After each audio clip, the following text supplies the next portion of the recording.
आप पुढे भैया पुढे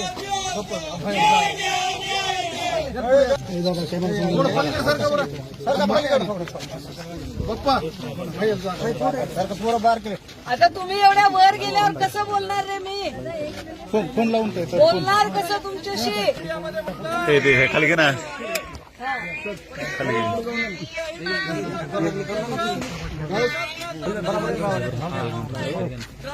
एक मिनिट पेट्रोलच्या बॉटल्स देखील या तरुणांनी आणलेल्या आहे आणि काही तोडगा निघतोय का काही कम्युनिकेशन होतंय का ते कळावं. एक लक्षात घ्या.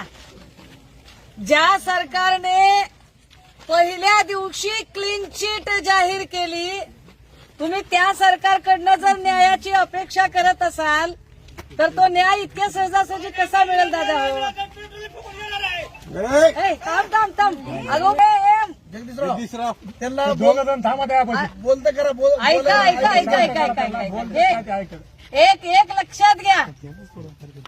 आपण ऊसतोड कामगाराचे लेकरं, ऊसतोड कामगाराचे आपण लढणारी माणसं, रडणारी माणसं नाही. आणि आपल्याला लढायचंय. आपण काय असेच बसलेले नाही आहोत.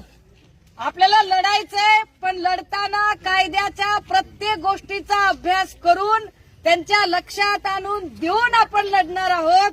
आपण कुठेही हरणार नाही, माघार घेणार नाही, कॉम्प्रोमाइज करणार नाही किंवा आपण त्यांच्या कुठल्या धमक्यांना भीत पण घालणार नाही. पण